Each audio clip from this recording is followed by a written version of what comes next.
Word problem. Signal words.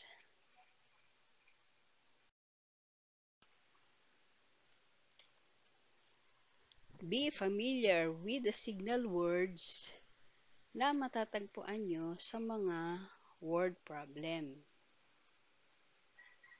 Para magkaroon kayo ng idea kung anong operation ang gagamitin ninyo, kung addition ba, subtraction, division, or multiplication.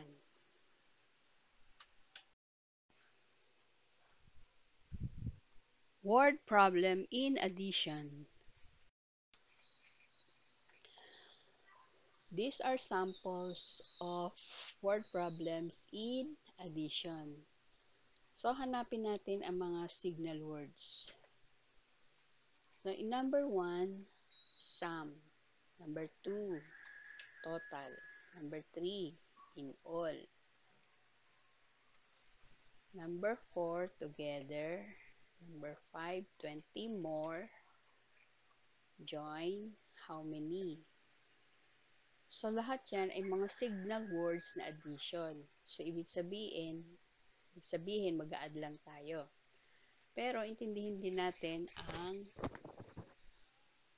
mga word problems. So, in number 1, si Gino ay may 63 popsicle sticks. Ako ay may 50 popsicle sticks. So, ano daw ang sum niya? So, just add 63 plus 50 equals 113 popsicle sticks. Number 2. So, noong last Saturday daw, si Marie ay nakabenta ng 425 magazines, 275 newspapers, and 14 books. So, anong total ng kanyang nabenta lahat? So, add lang. 425 plus 275 plus 14 equals 714 items. Number 3, si Lucy nagpunta ng grocery store. Bumili siya ng 12 packs of cookies and 16 packs of noodles. So, ilan daw ang packs of groceries na nabili niya lahat? Add lang yan. So, 12 plus 16 equals 28 packs of groceries. Number 4, si Linda ay may 34 candy. Si Chloe ay may 128. O how many? O ilan daw yun pag pinagsama? So, 34 plus 128 equals 162 candies. Number 5, so 13 ducks ay nagsiswimming daw sa lake. Then, 20 more ducks and 5 crows come to join them. Nadagdagan ng 20 ducks at 5 crows. Pero dito, tricky ang question. Ang tanong lang ay how many ducks are swimming in the lake. So, hindi kasama ang crows dahil ang tinatanong ay ducks only. So, ang i-add lang natin yung 13 and 20. So, 13 plus 20 equals 33 ducks. Word problem in subtraction. These are samples of word problems in subtractions. So, hanapin natin ang mga signal words. In number 1, left.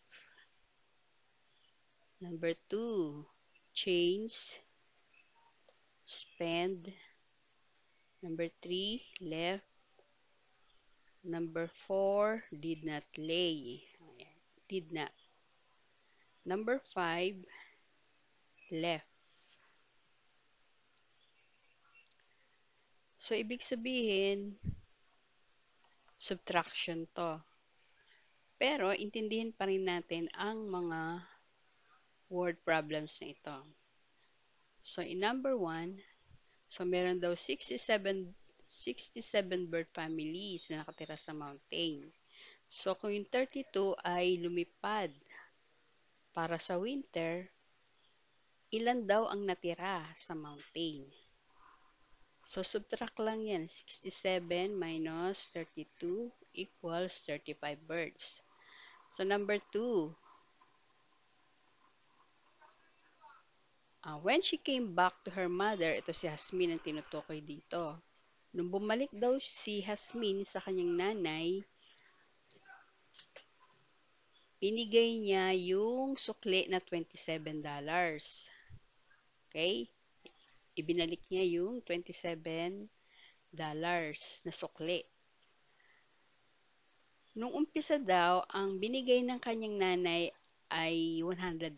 So, ang tanong, magkano ang kanyang nagastos sa groceries? So, ibig sabihin, subtract lang natin yung 100 minus yung sukli na 27. So, 100 minus 27 equals $73. Yan yung nagastos niya sa groceries. Number 3. So, si Cade ay may 87 marbles. Binigay niya yung 18 kay Daylan at 6 kay Sam. O ilan daw ang natira sa kanya? So, pagsamahin muna natin tong mga binigay niya. 18 plus 6, 24. Yan yung mga binigay niya kay Daylan at kay Sam. Ngayon, isusubtract natin yung 87 na marbles niya dito sa binigay niya sa dalawa. So, 87 minus 24 equals 63 marbles. Yan ang natira sa kanya. So, number 4. So, si Mr. Grayson daw ay may 100 na nangingitlog na inahin at 73 roosters. Okay? Then, nakakolect siya ng eggs mula sa 122 hens noong Monday daw. So, ilang hens ang hindi nangitlog on that day? So, ang isusubtract lang natin ay yung hens. 150 minus 122. Kasi yung rooster, lalaki siya eh. Ibig sabihin, hindi yan nangingitlog. So, hindi siya kasama. Okay? So, ito lang yung hens. 150 minus 122 equals 28 hens. Number 5. Itong week, si Mr. Grayson ay nakakolekt ng 36 trays of eggs and 22 bottles of milk. Nakabenta siya ng 28 trays of eggs. So, ilang trays of eggs ang natira? Okay? So, ang pinag-uusapan dito, kung ilang tray of eggs lang ang natira. So, hindi kasama yung bottles of milk. So, ang isusubtract lang natin ay 36 minus 28 equals 8 trays of eggs. So, yan ang natira sa kanya.